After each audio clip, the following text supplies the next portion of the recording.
नमस्कार दोस्तों, क्या 2025 तबाही का साल है? क्या 2025 बर्बादी का साल है? हर सुबह अखबार खोलो तो बस बर्बादी और तबाही की खबरें सुनने को मिलते हैं। टीवी देखो तो बर्बादी और तबाही के वीडियो सामने आते हैं। हर रात सोने से पहले बस इस बात का डर रहता है कि क्या पता नई सुबह भगवान कौन सी आपदाएं दे दे। पंजाब डूब रहा है, अफगानिस्तान कांप रहा है, सूडान में मलबा बरस रहा है, हिमाचल प्रदेश बह रहा है, गुड़गांव तैर रही है और माता वैष्णो देवी का धाम, वहां तो आस्था भी मलबों में दब गई है। अब इन सारी तस्वीरों को देखने के बाद सवाल उठता है कि लोग जाए तो जाए कहाँ। कुंभ नहाने गए तो वहां भागदौड़ में मारे गए, रेलवे लाइन पहुंचे तो वहां कुचल गए, मैच का जश्न मना रहे थे तो हादसों में उलझ गए, प्लेन पर चढ़े तो आसमान में जलकर स्वाहा हो गए, घर में बैठे तो उत्तराखंड की दीवारें ढह गई और भगवान के दर पे पहुंचे तो भी मौत पीछा नहीं छोड़ी।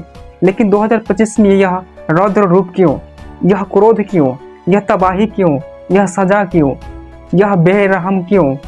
कहीं पर भूकंप, कहीं पर चीखे, कहीं सैलाब, कहीं भूखलन, कहीं मलबे, कहीं आस्था की राह पर मौत। जो मर गए वो खौफ में मरे हैं और जो जिंदा है वो पल पल डर डर कर मर रहे हैं। और आज हम मौत की कहानी की शुरुआत हम पंजाब से करेंगे। डूबता हुआ पंजाब। पंजाब भारत का वह प्रदेश है जिसे अन्न का भंडार वाला प्रदेश कहते हैं, लेकिन आज पंजाब पानी के सैलाबों में डूबा हुआ है। अफसोस इस बात का है कि पंजाब की तस्वीर देश के लोगों को जगा नहीं पा रही है। देश की मीडिया में प्रमुखता से वह चल नहीं रही है। सतलुज से लेकर ब्यास और रावी नदियां उफान पर हैं। अगस्त 2025 में भारी बारिश और भारा पोंग और रंजीत सागर डैम से छोड़े गए पानी ने तबाही मचा कर रख दी। गुरदासपुर से लेकर कपूरथला, फिरोजपुर, होशियारपुर, तरनारन और फजी जैसे जिलों सबसे ज़्यादा प्रभावित हुए हैं। 1300 से ज़्यादा लोग ऐसे हैं जो पूरी तरीके से जलमग्न हो गए हैं। 3 लाख एकड़ से ज़्यादा फसलें बर्बाद हो गई हैं। 30 लोगों की मौत हो चुकी है। 2.5 लाख से ऊपर लोग बेघर हो गए हैं। लोग अपने घरों और खेतों को छोड़कर गुरुद्वारा में अस्थायी शिविरों में शरण ले रहे हैं। वह किसान जो दिन रात मेहनत करके देश का पेट पाल रहे थे, आज वो भूखे हैं। उसका खेत पानी में डूब रहा है, घर बह गया है। एक किसान ने कहा कि हमारे साल भर की कमाई इन खेतों में लगी थी, अब सब कुछ बह गया।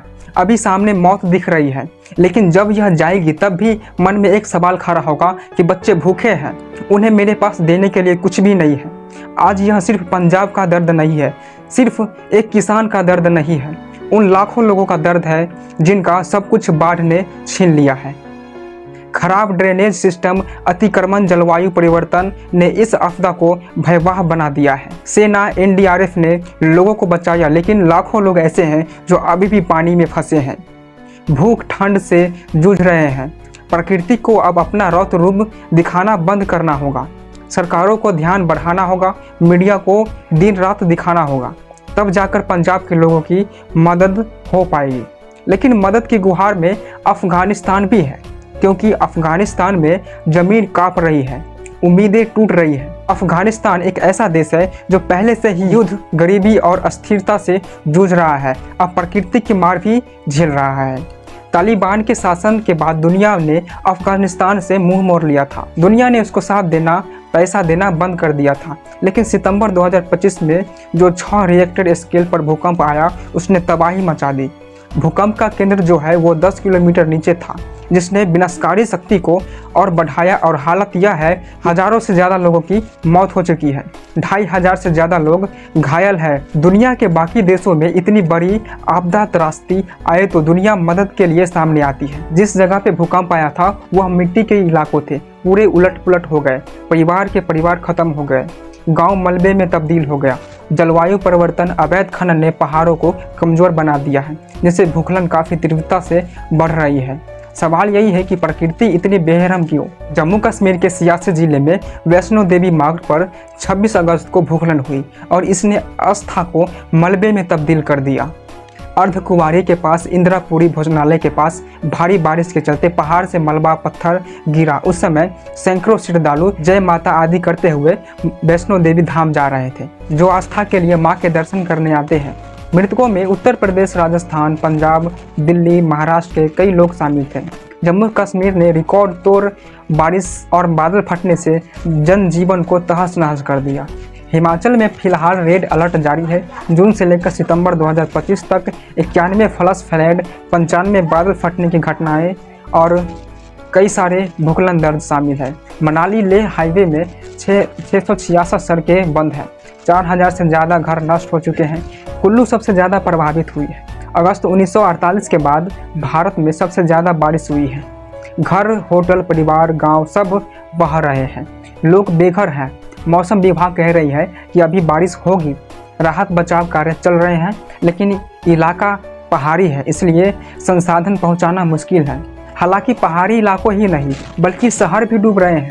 गुड़गांव वो शहर है जिसे आधुनिक भारत का प्रतीक माना जा रहा था। वो गुड़गांव जहां सैकड़ों करोड़ों रुपए से घर मिलते हैं, आज वहां नदियां बह रही हैं।